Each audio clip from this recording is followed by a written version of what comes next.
question the madman.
Fucking am I.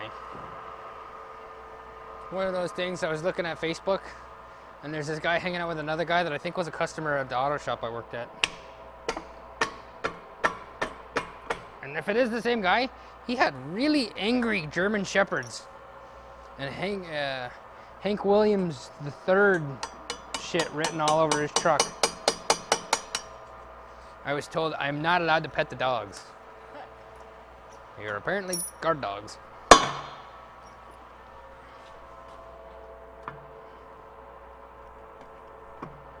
Fuck out of here.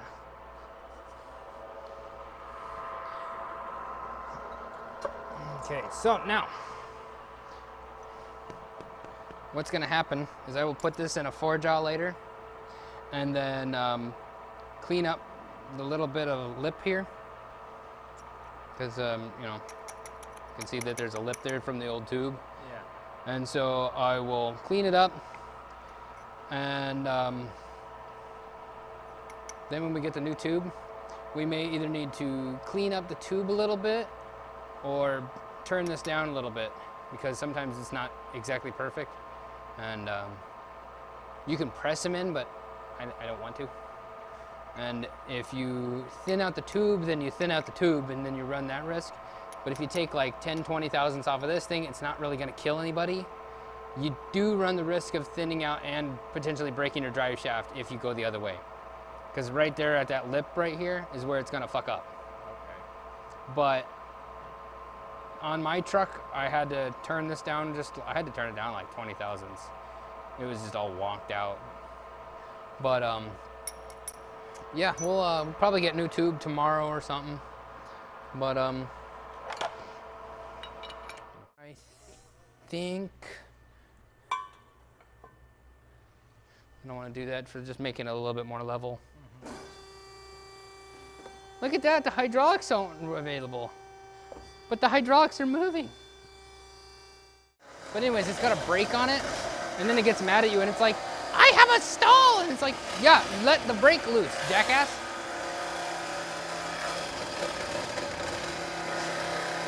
Yeah, we may or may not have dinged up that blade a little bit.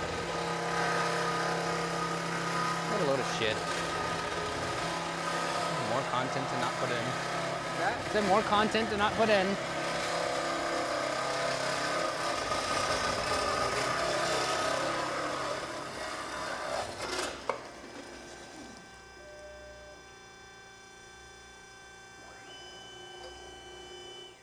But the cool thing, so since we have this nice gripping area, we don't need to take this off. Oh. Sometimes you need to take this off. Like on my truck, I did not need to take it off because it was the same thing here. And so what we have to extend it like 1 inch. Now on this one, we want to come up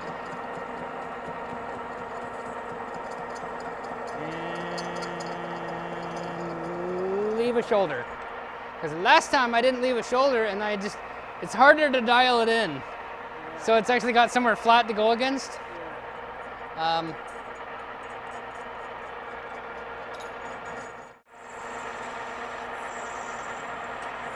yeah, on my truck, I totally got rid of that shoulder. And it made it kind of interesting.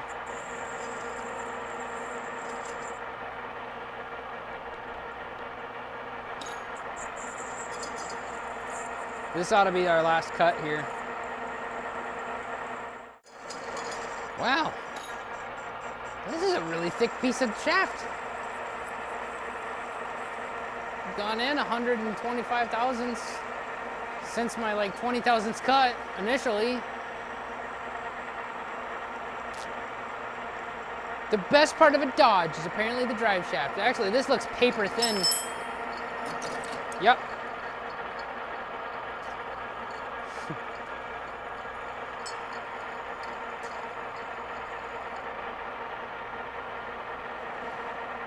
Yeah, we're just gonna leave that until we get the new pipe.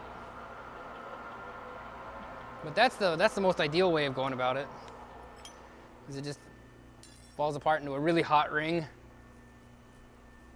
It's hot enough to make it unpleasant. Yeah. See? Good stuff. What are you gonna do to it? I am going to go take this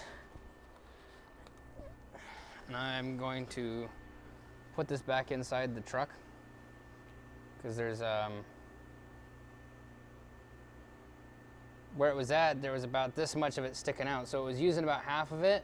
And while that's great and all and we could get away with it, you know, it would work, but the truck that this is going on has 35s and it's got a manual transmission now, and that's why we're doing this drive shaft modification. We had a drive shaft that would work for the front from a single cab long bed 1-ton dually, and that drive shaft was about 1 inch shorter than the one that came with this truck initially.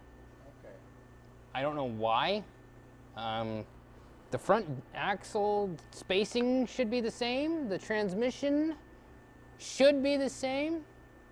The only thing that I know of that's different is this has got a newer transfer case on it, because that other truck has got the there's fun fucking facts about Dodges. We just learned this week. There is a 29, a 31, and a 32 spline for this. Because 3 teeth is so much, like, but the big thing is that the 31 and the 32 are almost the same exact size, but the 31 is older and the 32 is newer. And I confirmed this by looking at known transfer cases that we got around here. We got a few pieces. And so this one here, like I say, it went in about this far. So about another inch in, it'll give us, you know, good 80% of this thing in there grabbing.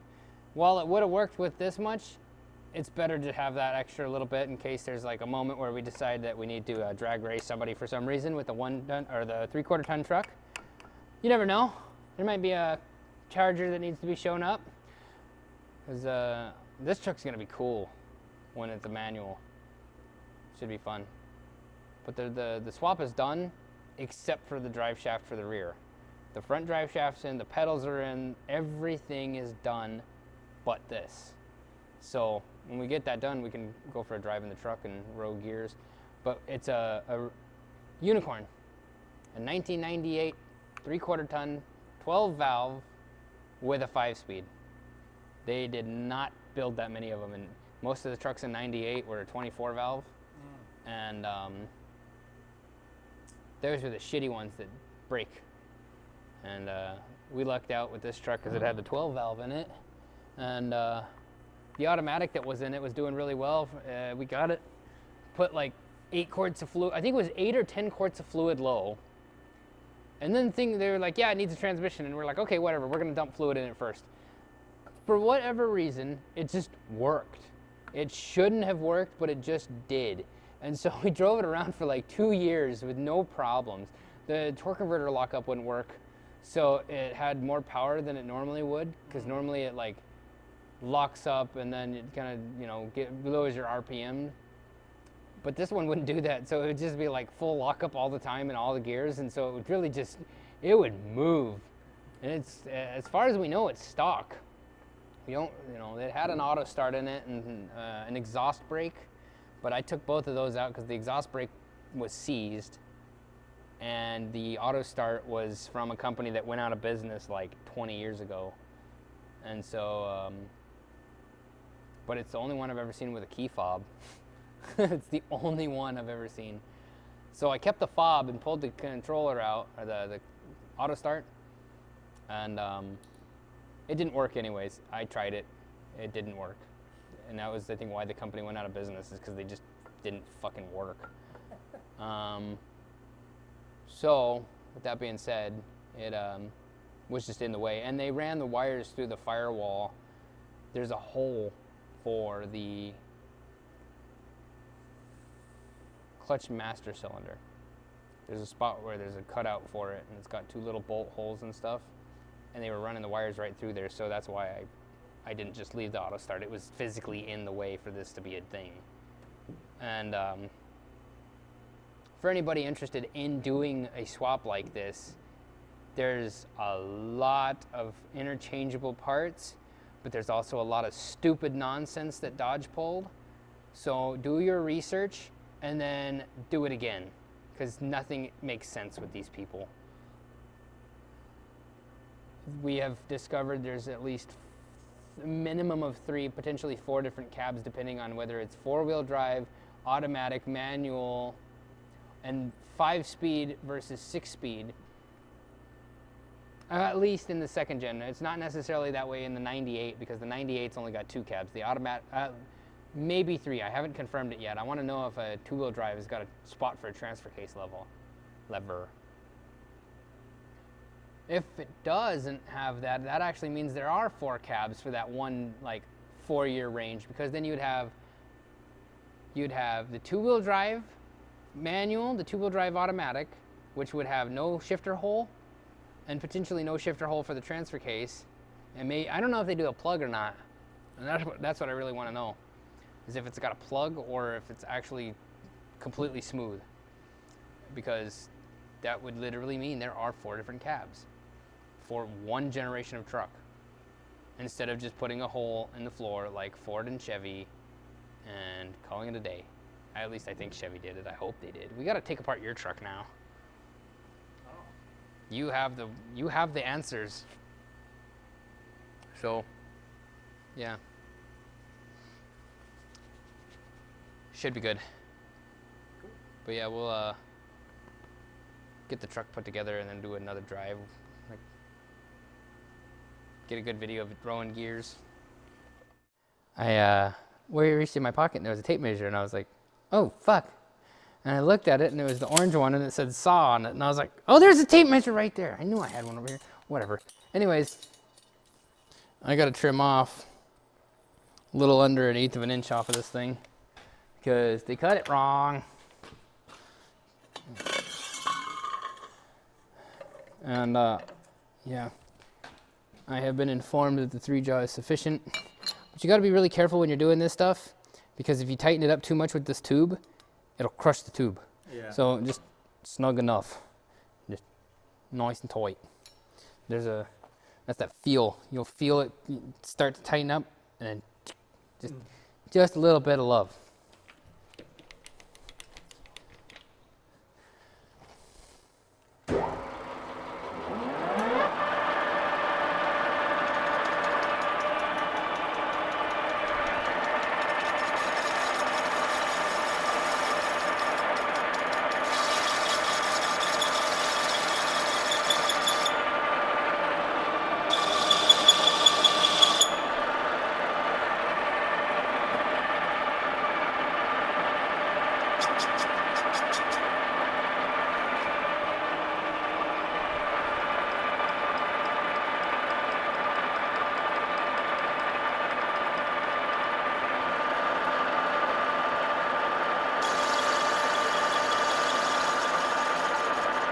Now I will have to re-chamfer it because I wasn't really thinking about that.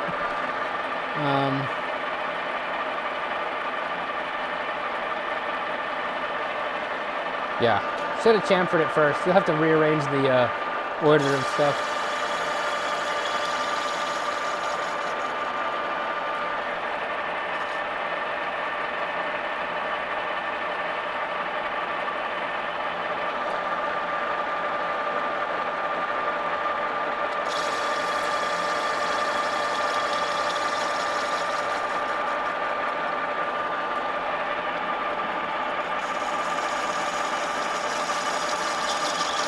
A little bit of deburring action.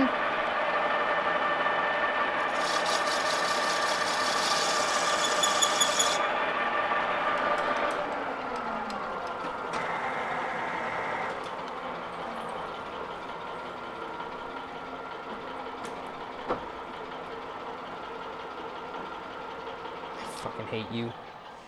Piece of shit. Needs adjusted again. Just barely.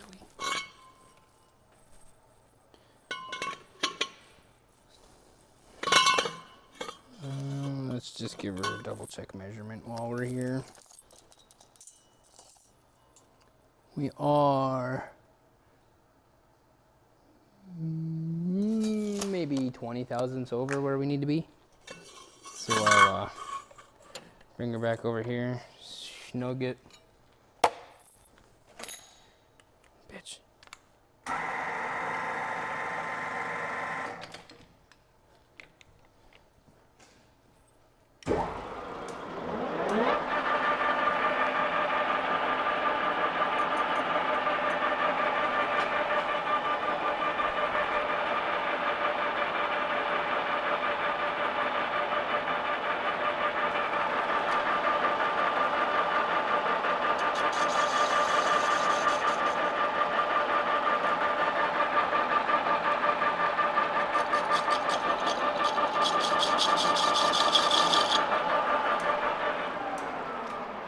Well, what that's doing is that's just going to make it easier to slide the thing on.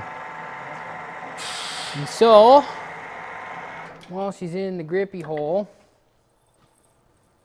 we need to get rid of this seam inside here. Oh. Because it will either bend it outwards if you hammer it on, or it's just going to be a nuisance and interfere with things. So we'll take a die grinder and carve her back about an inch or so. The piece here is only about 3/4 of an inch for where it's actually making contact, because this has got a real nice bevel on it. So we only need to, we'll go in far enough to make sure that it won't be an issue. But yeah, I'll go get something to lay over here, and then we'll just grab a grinder and call it good.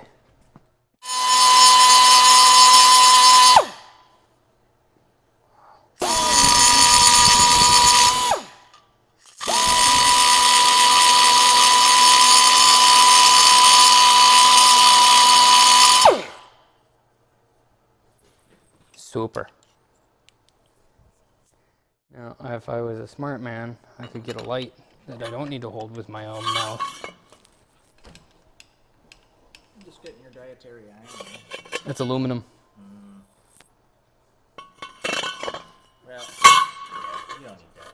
Doomed, doomed, doomed. Do you know the Doom song? Mm-hmm. Good.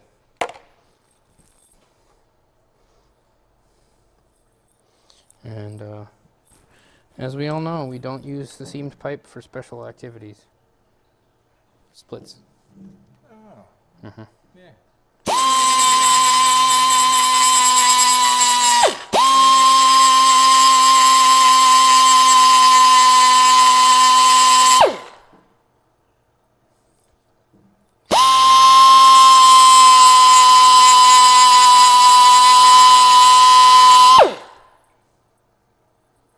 Now this isn't going to weaken the pipe or anything, because it's not doing anything aside from where it's, I don't know what the kind of method they use for making seamed pipe. It kind of looks like friction weld style, but I don't really know. But we just got to get rid of that. The pipe is still there. It's still structurally fine. And where it's going on to is going on to the thing there, so it's not that big of a deal. And so the next step here is cleaning up the yokes. And